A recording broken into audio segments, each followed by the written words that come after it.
Hello again, long time no see.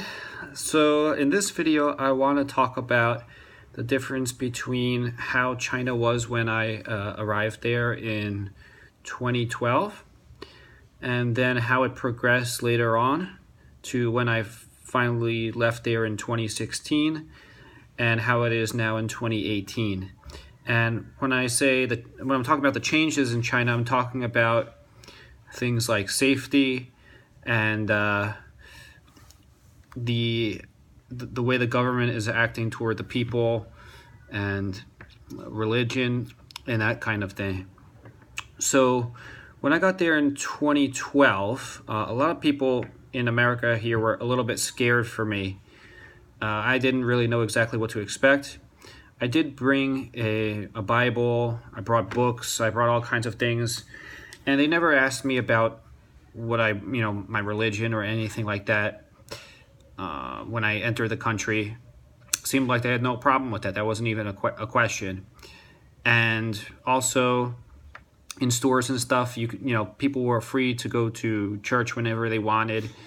There were religious books sold in stores, at churches, online in China. I participated in some religious events, and there was really no problem at all. And then later on, in around the year 2015, 2016 in China, the government started something called the decrossing. Well, you can look it up on Google. It's decrossing, and so they took down crosses from on top of churches. It was in the thousands of how many they took down, and I think they're probably still taking them down now. I know people who were afraid that they were going to have their crosses taken down from the top of the church. People were trying to stop it. They couldn't. Obviously, in China, they're not allowed to own guns. They're not allowed to own any weapons. They're not allowed to own pepper spray. They're not allowed to really own anything like that. So when the police come and take those things down, the people can't really do much. And the police can arrest them if they want to as well, if they fight back for the law. There's not much law to protect them from that. The judges can rule basically which way they want, essentially. I've heard many cases of judges ruling, not religious cases, but other cases where they can basically rule whichever way they want. Bribes with women and alcohol and all this stuff. And there's no accountability for that, generally speaking. So it started getting worse, I saw, in 2015, 2016 with the decrossing that was happening. Obviously, religion wasn't something that was always welcome very strongly, since the Communist Party.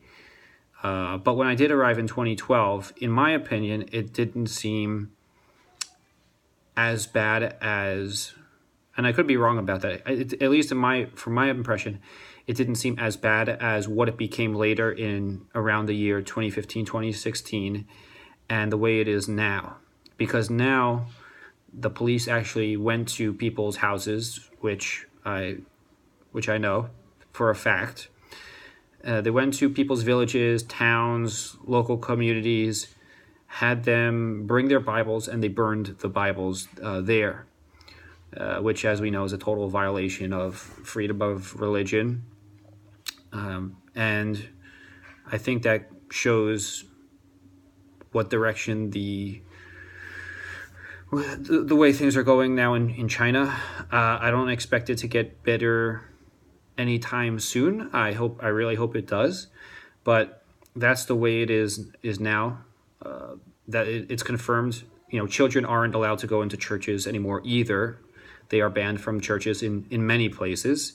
I wouldn't be surprised. I'm not in China anymore, so I wouldn't be surprised if they're not doing this in big cities like Beijing and Shanghai, because obviously there's a big foreign presence there, and it's going to get put in the spotlight.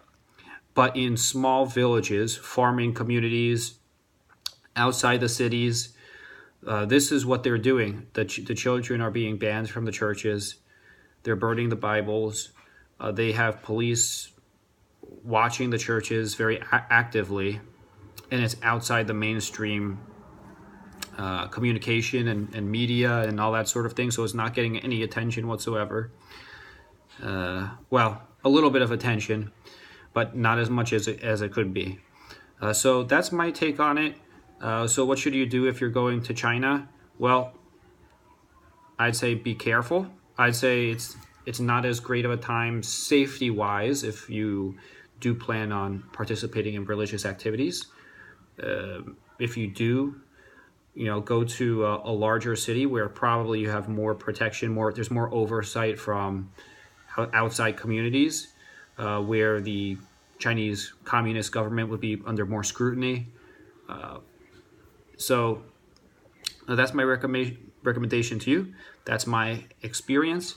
If you have any comments to share, you can share them down below in the comment section. And look forward to seeing you in the next video.